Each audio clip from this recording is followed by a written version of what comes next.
The tea is ready. The tea is hot. Just kidding. It's iced. I don't know why I'm so nervous to make this. I already freaking revealed on a public space how much I make as a makeup artist, so I'm not really sure why this is bothering me. I feel like there's been a lot of videos made on YouTube about revealing the secrets of an ULTA employee, things like that, but I wanted to make my own version of this. If any of my old coworkers from ULTA are watching this, please know that I'm not doing this to bash you or to come from any sort of evil intent, so please don't take offense to it. It's solely reporting on what I saw and what I witnessed as an ULTA employee.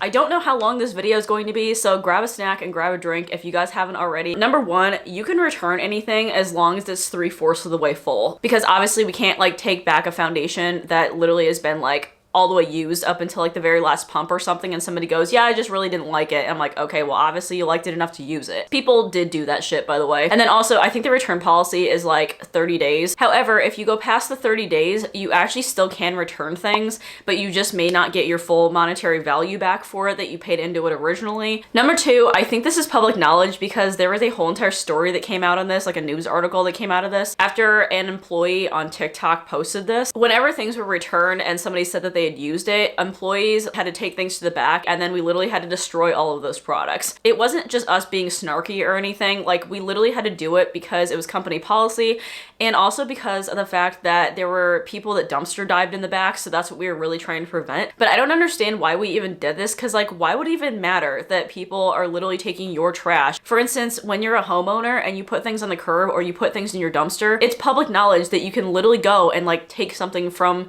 somebody's curb because they put it out with the trash. The thing that really bothered me though is that we are getting rid of things that people have literally only used once. Those kind of things can literally be sprayed down with alcohol and then donated to women's shelters. That's like what really irritated me about that.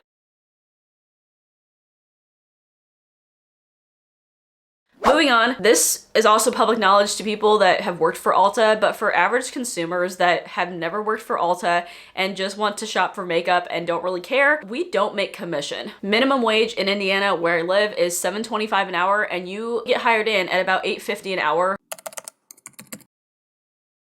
We are not trained makeup artists. We have titles of beauty advisor, but we literally cannot advise you on anything. And I'm saying we as in like I still work there, but I don't, just to let you know. Like I don't work there. It's been like 5+ years. Most of the people that work in ULTA are not trained. Like they're just cashiers. They're trained on the register. And the people that are floating around that are on the floor and everything are usually extra cashiers. They're not trained makeup artists. They're usually there to just talk to people and stock shelves. However, if you do want somebody that has some sort of product knowledge but still isn't a makeup artist, ask for a prestige consultant or a prestige beauty advisor. That's what ULTA likes to call their high-end cosmetics, is the prestige brands. Literally the only company that does that, so that's why people when they come in are just like, what the hell is that? I was a beauty advisor for maybe only like 3 months or so and then got promoted to a prestige consultant. They actually are somewhat trained and somewhat knowledgeable on the products, but here is the limit to this. So prestige consultants are not trained on the entire store. As I said before, they're only trained on the high-end cosmetics.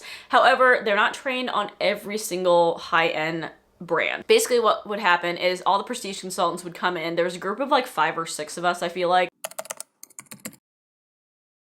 We would have training days, and this was like every Sunday, I think. We would literally just sit down at a table in the back room, just watch a whole bunch of videos over new product launches and just products that the brands wanted to highlight and everything. And then you would literally have to train other employees. You didn't even have to memorize that shit. You could just literally walk up to somebody, just spout out and reiterate everything that you had on the piece of paper. All they would have to do is initial this one paper. You would have to get signed off by 4 different employees, I think. The only reason why you would have to do this though is because the prestige consultants get free shit. Like we would literally get boxes of like up to $500 worth of makeup every single time we did these trainings. So that was the real incentive for us to like train people, because really we were just reading off a piece of paper the whole time. After I switched to Mac though, ULTA heavily started cutting down on the amount of products they gave out prestige consultants. And then also another side note about this, never was I ever trained to do makeup on a person's face. Like we did not have models that came in that sat down that you did makeup on and nobody analyzed you or critiqued you. I think that a whole bunch of people as consumers just think that they can go in and get a professional makeup artist's opinion and advice and everything, but we're not trained artists. Like we're not at all. The only people that will definitely be trained makeup artists or people that have a little bit more training than the people that are prestige consultants are the employees that work in the boutiques. If you guys aren't aware of what boutiques are, they're basically the larger cosmetic stands. So for instance, MAC's a boutique, Clinique's a boutique, Lancome's a boutique, Bare Minerals is a boutique, but they will only be repping their brand. They will only get credit for the products that they sell from their brand. And again, did not make commission. Like, we literally made an hourly rate. I think I made like $15.50 an hour when I left from MAC. Oh, and then also we can't accept tips. Tips are literally not a thing. There was a couple people that I did accept tips from. I'm not gonna lie, like, I'm not gonna say no to money, especially when they try to tip me in cash. And sometimes the managers were very cool about it and said, yeah, as long as you pay them in cash and stick them in this envelope, I can give it to them, no problem. But we realistically were not allowed to take tips. The only thing that irritated me about this though is that the people that wax your brows from Benefit, they literally are allowed to get tips on top of the rate that they're making, but somehow we're not allowed to make tips. MAC employees have to get trained in Chicago at their headquarters, go through all these certifications through them, have all the product knowledge to do makeup applications, and literally don't get to make tips. As I said before though, being a MAC employee, I also didn't make commission, but you still were treated like you make commission. Please explain to me how messed up that is. If I am not making commission, there is no incentive for me to sell products except for me just making my hourly rate. However, this is where my confession personally comes into place. There is several different times where I knew that a product was not good. Like for instance, MAC would launch different products like holiday collections, and they were the worst products ever. They were little pieces of shit.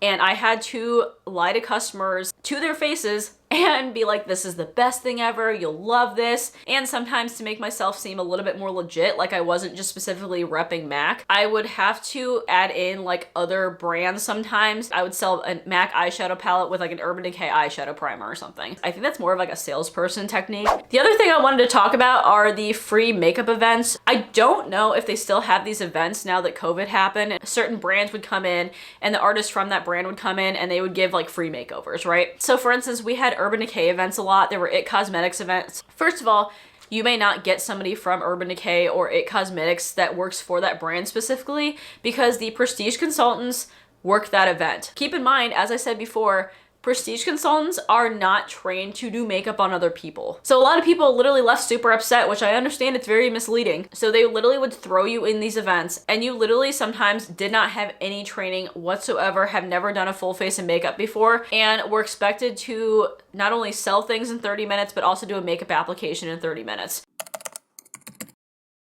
Basically, they would focus on one feature of your face and that's all that you were allowed to do. Like, we were literally told not to call them makeup applications and call them consultations to not mislead people, but you know that people are still going to be misled. Okay, I'm diving into the more juicier topics now. So don't know if you guys know this, but ULTA sells credit cards. You literally have to log in when you go to the registers with your employee code. It not only just lets you log into the system in general, but it keeps track of all of your conversion rates, including your credit card sales. We were literally told by our managers at one point in time that if we didn't have high conversion rates or we didn't sell enough credit cards, that our hours in the store could be affected. The next thing that happened as an employee that I thought was kind of shitty, favoritism was a thing. We obviously work in the beauty industry somewhat, and I just feel like the more personable you were, the farther you get in the company. You don't even have to be good at your job. If you are liked by the majority of the people, especially the managers at ULTA, you will move up farther in the company without having to do much. Let me just reiterate that I was one of those employees that just basically worked at ULTA to get my job done, to get paid and move out. I knew that ULTA was not going to be a permanent place for me. However, whenever I am an employee at a company, I literally will work the hardest and work my ass off to accomplish the things that I need to accomplish when I'm at my job. Like, I won't slack. I'm super punctual. Here's the thing though. It's a very pretentious place to work. I'm not gonna lie. You get a lot of people that are very stuck up and looks are a really big thing because you work in a beauty store. With that comes drama, rumors, and that is not something I wanted to be a part of. Whenever I go into work environments, I basically kind of suss out if it's a good environment for me to make friends in outside of work or if it's not a place for that. And ULTA was definitely one of those places. I mean, I had a bunch of people people that were really friendly, to my face at least. I just tried not to cause any sort of drama or even talk very much about my personal life. Like, I did not open up to those girls because I didn't want them to hold anything against me. There were so many rumors and so much drama that happened throughout that whole entire store. Also, on the flip side, those are the people that had all the friends that moved up in the company.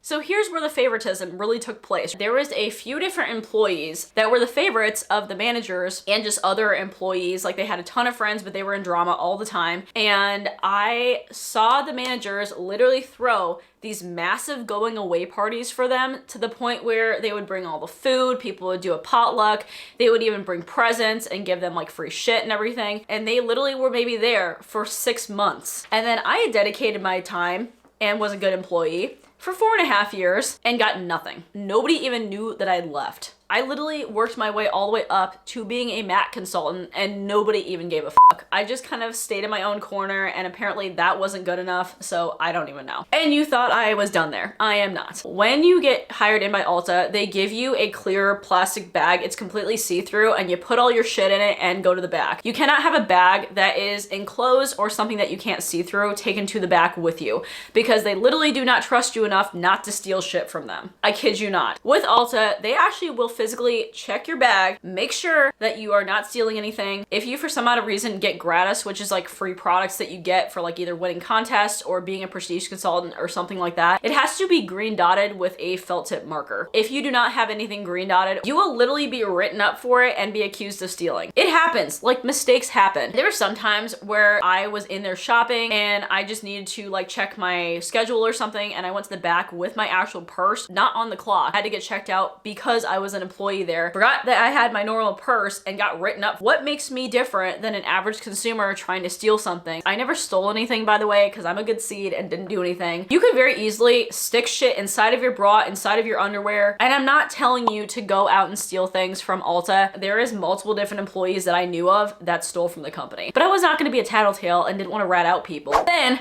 the other thing that ULTA has been accused of, along with other beauty retailers, we definitely do have a little bit of prejudice activities that happened. There were several times where people of color would walk into the store. Immediately, the managers would go on their headsets, on their little walkies, because all of us had headsets on, and they would be like, hey, watch out for those people. They kind of look suspicious. And I'm just like, they legitimately walked in the door. They did nothing. I like to give people the benefit of the doubt, and I'm not going to judge you based on the color of your skin. Like, I am Asian. I have no room to talk. I don't understand why people just needed to automatically jump on top of them. They are literally average people like everybody else that are shopping. If you physically see them shoplift, yeah, for sure, you can be on top of them. There are white people that shoplifted all the time. There is a group of people that used to come in frequently and shoplift fragrances all the time because they could.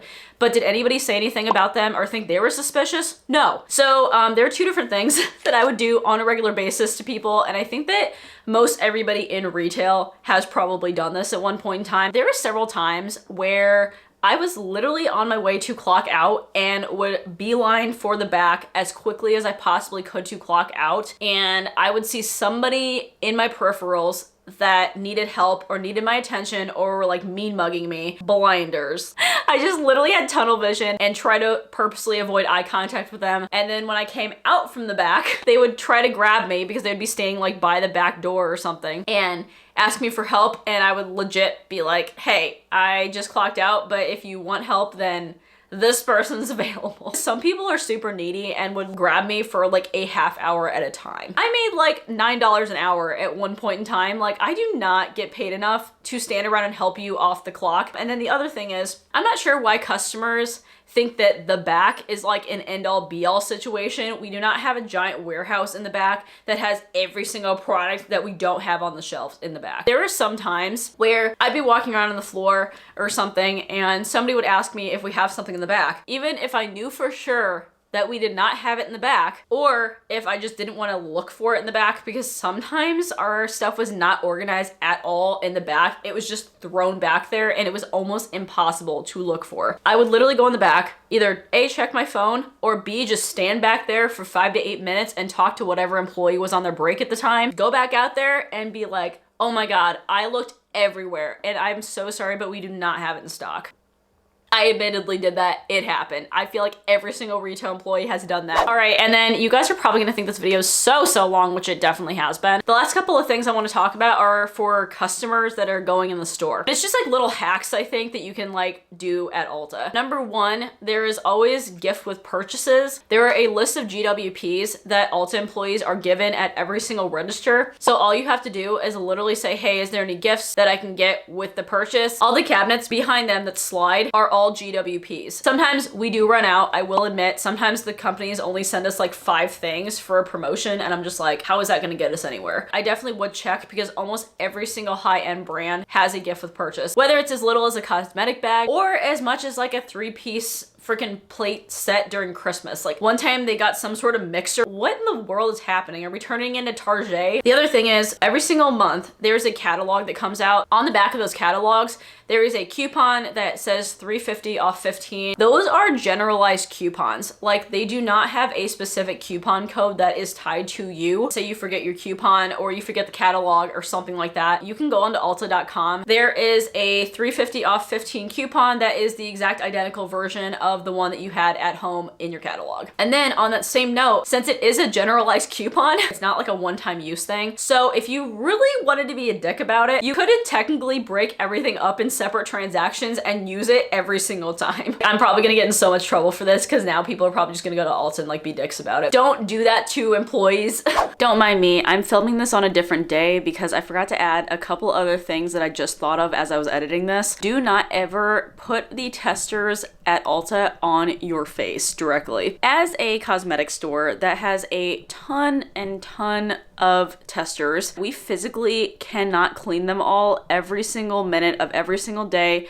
We can't keep track of who picks up what in the store. Realistically, they're not gonna get cleaned very often. The only testers that are going to get cleaned on the regular are ones in the boutiques. Consultants are there at those boutiques literally around the clock as soon as the store opens and all the way until it closes at the very end of the day. However, the rest of the store that does not have consultants walking around, which is literally about 90% of the store, the testers never get cleaned. If you literally look at some of the testers I had to damage out, they have hairs, they have fibers, they have all sorts of weird diseases on them. I'm pretty sure that's the only time, by the way, we ever switched out testers, is if they literally were unrecognizable or the color started changing. We didn't keep track of expiration dates, so things that you could be putting on your face are expired by years sometimes. Although I'm not gonna lie, I don't know how stores would realistically have testers for people to like be hygienic enough to use, because obviously, as I said, the volume of the store and just the amount of testers that you have is almost impossible to keep clean all the time. But it's really unrealistic to ask them to open a new tester for you every single time, because then you're just wasting product. So not really sure if there's a solution to that,